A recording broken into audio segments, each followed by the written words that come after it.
La tercera resignación. Allí estaba otra vez ese ruido, aquel ruido frío, cortante, vertical que ella tanto conocía, pero que ahora se le presentaba agudo y doloroso como si de un día a otro se hubiera desacostumbrado a él. Le giraba dentro del cráneo vacío, sordo y punzante. Un panal se había levantado en las cuatro paredes de su calavera.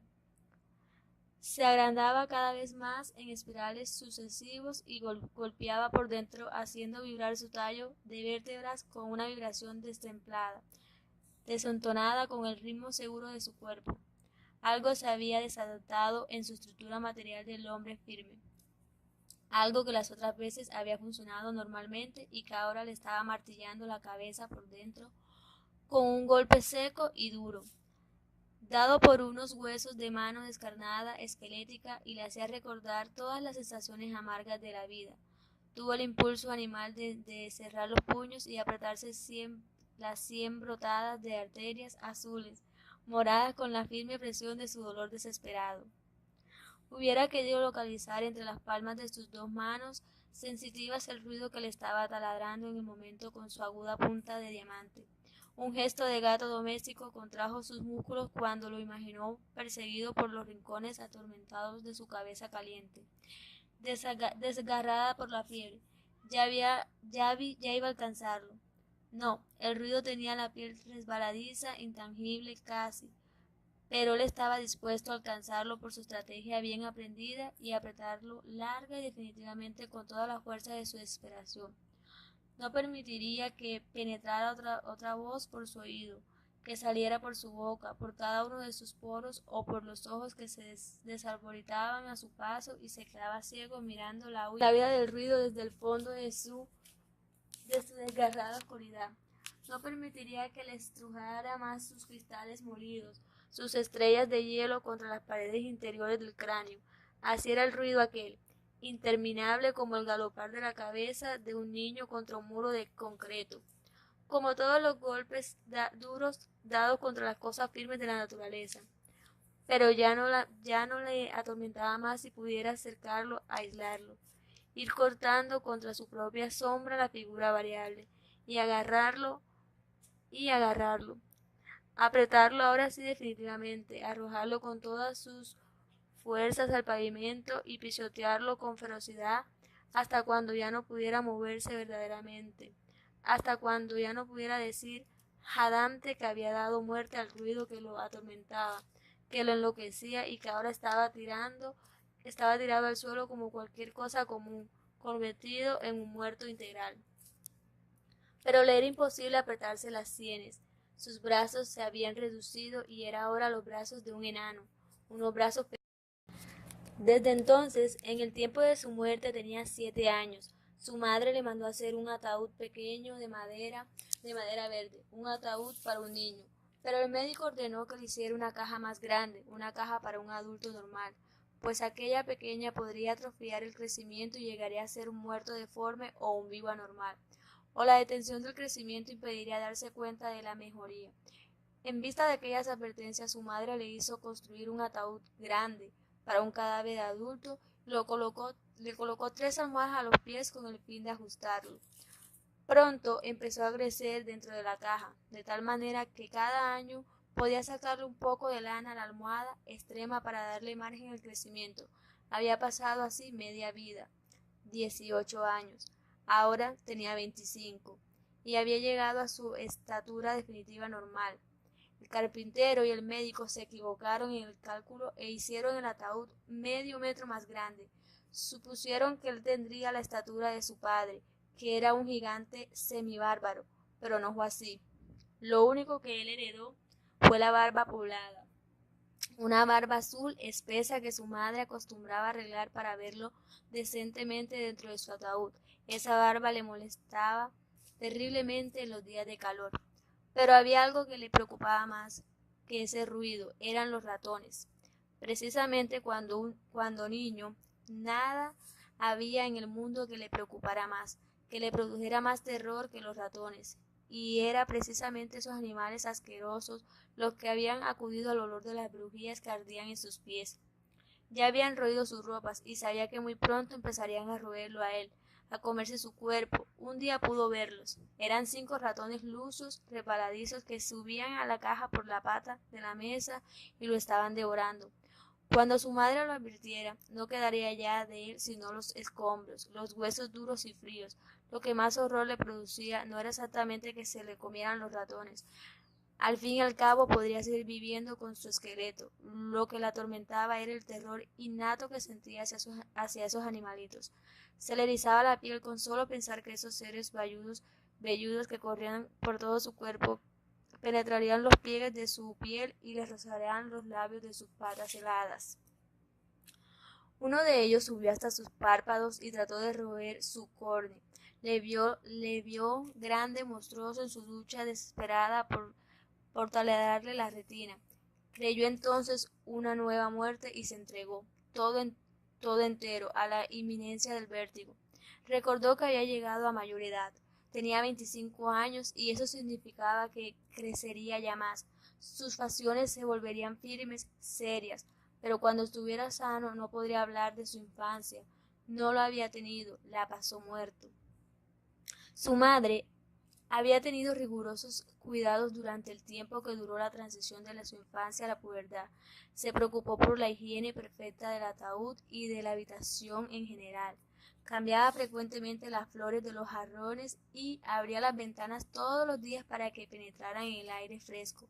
Con qué satisfacción miró la cinta métrica en aquel tiempo, cuando, después de medirlo, comprobaba que había crecido varios centímetros. Tenía maternal satisfacción de verlo vivo. Cuidó asimismo de evitar la presencia de extraños en la casa. Al fin y al cabo, era desagradable y misteriosa la existencia de un muerto por largos años en una habitación familiar. Fue una mujer adenada, pero muy pronto empezó a decaer su optimismo. En los últimos años la vio mirar con tristeza la cinta métrica. Su niño no crecía ya más. En los meses pasados no progresó el crecimiento un milímetro siquiera. Su madre sabía que iba a ser difícil ahora encontrar la manera de advertir la presencia de la vida en su muerto querido. Tenía el temor que una mañana amaneciera realmente muerto, y tal vez por eso aquel día él pudo observar que se acercaba a su caja discretamente y olfateaba su cuerpo. Había caído en una crisis de pesimismo. Últimamente descuidó las atenciones y ya ni siquiera tenía la preocupación de llevarle cinta métrica. Sabía que ya no crecería más. Y él sabía ahora que estaba realmente muerto. Lo sabía porque apacible tranquilidad con que su organismo se dejaba llevar, todo había cambiado indescriptiblemente. Los latidos imperceptibles que solo él podía percibir se habían desvanecido ahora de su pulso. Se sentía pesado, atraído por una fuerza reclamadora y potente hacia la primitiva sustancia de la tierra. La fuerza de gravedad parecía atraerlo ahora con un poder irrevocable. Estaba pesado como un cadáver, positivo, innegable, pero estaba más descansado así. Ni siquiera tenía que respirar para vivir su muerte. Imaginariamente, sin tocarse, recorrió uno a uno cada uno de sus miembros. Allí, sobre la almohada dura, estaba su cabeza levemente vuelta hacia la izquierda. Imaginó su boca entreabierta por la delgada orilla del frío que le llegaba la garganta del granizo. Estaba tronchado como un árbol de 25 años. Quizá trató de cerrar la boca. El pañuelo que había apretado a su quijada estaba flojo. No podía colocarse, componerse o tomarse una pose, siquiera para parecer un muerto decente. Ya los músculos, los miembros, no acudían como antes, puntuales al llamado de su sistema nervioso. Ya no era el de 18 años atrás, un niño normal que podía moverse a su gusto. Sintió sus brazos caídos, tumbados para siempre, apretados contra las paredes aconijadas del ataúd. Su vientre duro como una corteza de nogal, y más allá las piernas integradas, exactas, complementando su perfecta anatomía de adulto. Su cuerpo reposaba con pesadez, pero apaciblemente, sin malestar alguno, como si el mundo se hubiera detenido de repente y nadie interrumpiera el silencio, como si todos los pulmones de la tierra hubieran dejado de respirar para no interrumpir la liviana quietud del aire. Se sentía feliz como un niño boca arriba sobre la hierba fresca y apretada, contemplando una nube alta que se alejaba por el cielo de la tarde. Era feliz aunque sabía que estaba muerto, que reposaba para siempre en la caja recubierta de seda artificial. Tenía una gran lucidez. No era como antes, después de su primera muerte, en que se sintió embotado, bruto. Las 4 bujías que habían puesto alrededor suyo y que eran renovadas cada vez, todos los meses, empezaban a gotearse nuevamente. Precisamente cuando iban a ser indispensables, sintió la densidad de la frescura en las violetas húmedas de su madre había llevado aquella mañana.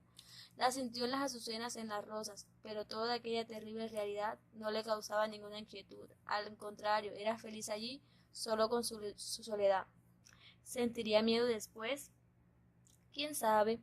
Era duro pensar en el momento en que el martillo golpeara los clavos sobre la madera verde y crujiera el ataúd bajo la esperanza segura de volver a ver a un árbol. Su cuerpo atraído ahora con mayor fuerza por el imperativo de la tierra quedaría ladeado en el fondo húmedo, arcillero y blanco, y allá arriba, sobre 4 metros cúbicos, no se iría apagando en los últimos golpes de los supertureros. No, allí tampoco sentiría miedo. Eso sería prolongación de su muerte, la prolongación más natural de su nuevo estado.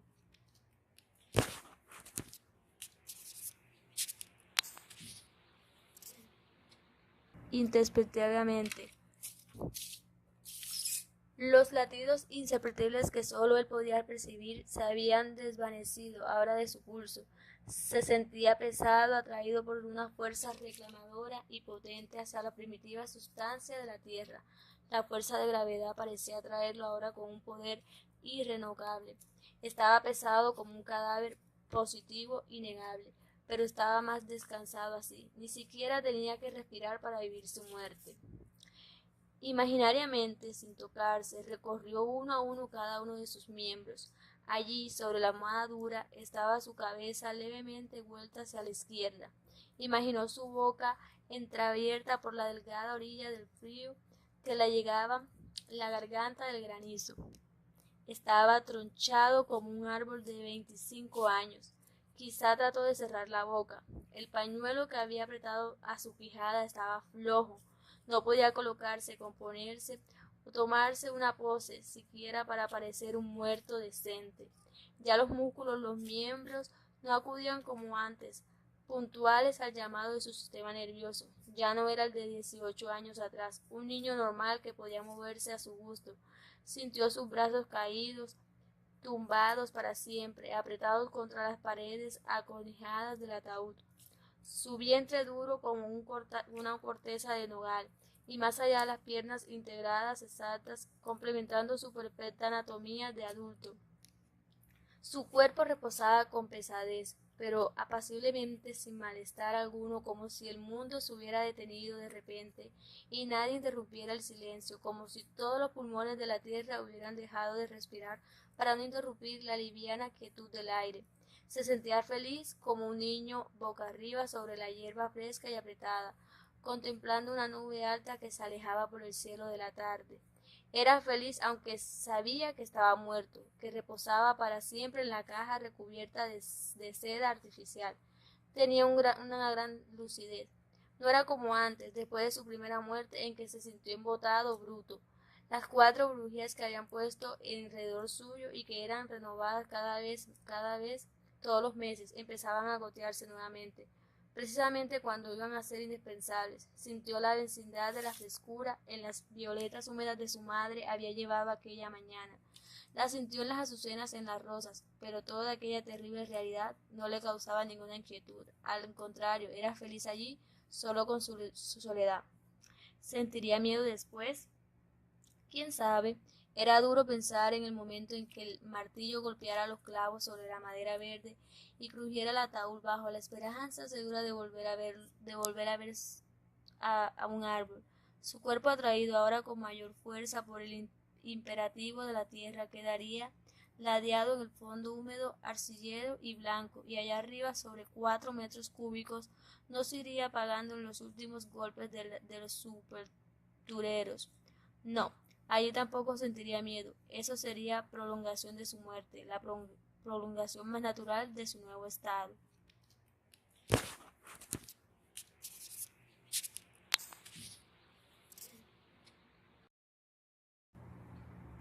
No quedaría ya ni un grado de calor en su cuerpo.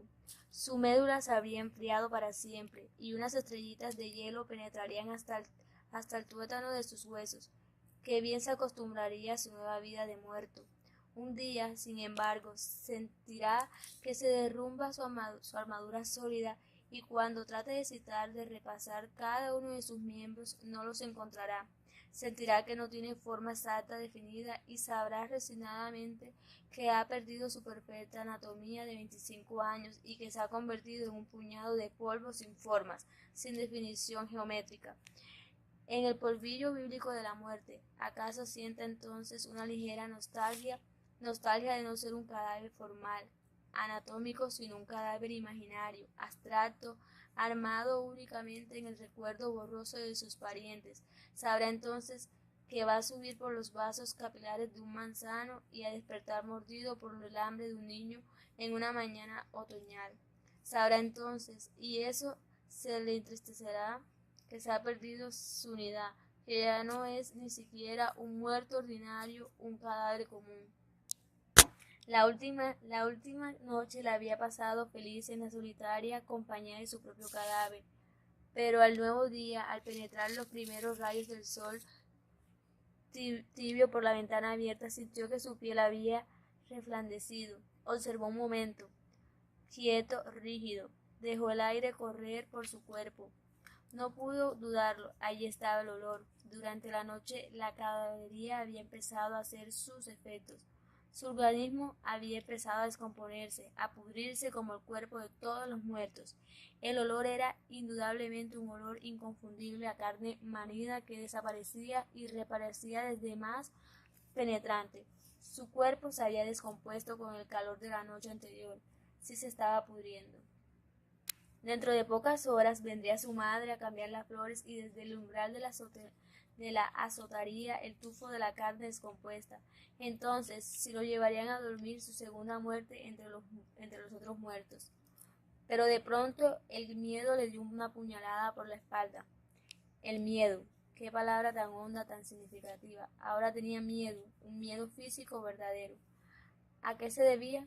Él comprendía perfectamente y se le estremecía la carne y probablemente no estaba muerto. Lo habían metido allí, en esa caja que ahora sentía perfectamente blanda, alcolchada, terriblemente cómoda, y el fantasma del miedo le abrió la ventana de la realidad. Lo iban a enterrar vivo. No podía estar muerto porque se daba cuenta exactamente de todo, de la vida que le giraba en torno suyo, murmuradamente, del olor tibio de los heliotropos que penetraba por la ventana abierta y se confundía con el otro olor. Se daba perfecta cuenta del lento caer del agua del estanque, del grillo que se había quedado en el rincón y que seguía cantando, creyendo que aún duraba la madrugada. Todo lo negaba su muerte, todo menos el olor. Pero ¿cómo saber que ese olor era suyo? Tal vez su madre había olvidado el día anterior cambiar el agua de los jarrones y los tallos estaban pudriéndose. O tal vez el ratón, que el gato había arrastrado hasta su pieza, se descompuso con el calor. No, el olor no podía ser de su cuerpo. Hacía unos momentos estaba feliz con su muerte porque creía que estar muerto. Por un momento pensó estar muerto puede ser feliz con su situación irremediable, pero un vivo no puede resignarse a ser enterrado vivo. Sin embargo, sus miembros no respondían a su llamada, no podía expresarse y era lo que le causaba terror, el mayor terror de su vida y de su muerte. Lo enterrarían vivo. Podría darse cuenta del momento en que clavaran la caja. Sentiría el vacío del cuerpo suspendido en hombros de los amigos mientras su angustia y su desesperación se irían agarrando cada uno a su procesión. Inútilmente trataría de levantarse, de llamar con todas sus fuerzas desfallecidas, de golpear por dentro del ataúd oscuro y estrecho para que supieran que aún vivía, que iban a enterrarlo vivo. Sería inútil. Allí tampoco respondían sus miembros al urgente y último llamado de su sistema nervioso. Oyó ruidos en la pieza contigua. Está dormido. Habría sido una pesadilla toda esa vida de muerto, pero el ruido de la vajilla no continuó. Se puso triste y quizá tuvo disgusto por ello. Hubiera querido que todas las vajillas de la tierra se quebraran en un solo golpe, allí a su lado, para despertar por una causa exterior, ya que su voluntad había fracasado. Pero no, no era un sueño. Estaba seguro de haber sido un sueño. No habría fallado el último intento de volver a la realidad. Él no despertaría ya más. Sentía blandura del ataúd y del olor. Había vuelto ahora con mayor fuerza, con tanta fuerza que ya no dudaba de que era su propio olor. Hubiera querido ver allí a sus parientes antes de que comenzara a deshacerse y el espectáculo de la carne putrefacta les produjera asco. Los vecinos huirían espantados del féretro con un pañuelo en la boca, escupirían. No, eso no, era mejor que lo enterraran, era preferible salir de eso cuanto antes. Él mismo quería ahora deshacerse de su propio cadáver, ahora sabía que estaba verdaderamente muerto, o al menos inapresablemente vivo, daba lo mismo, de todos modos persistía el olor. Resignado, oiría las últimas oraciones, los últimos latinajos mal respondidos por los acólitos. El frío lleno de polvo y de huesos del cementerio penetrar hasta sus huesos y tal vez disípese un poco ese olor. Tal vez, quién sabe, la inminencia del momento le haga salir del letargo, cuando se sentía nadando en su propio sudor, en un agua viscosa, espesa como estuvo nadando antes de nacer en el útero de su madre. Tal vez entonces esté vivo, pero estará ya tan resignado a morir que acaso muera de resignación.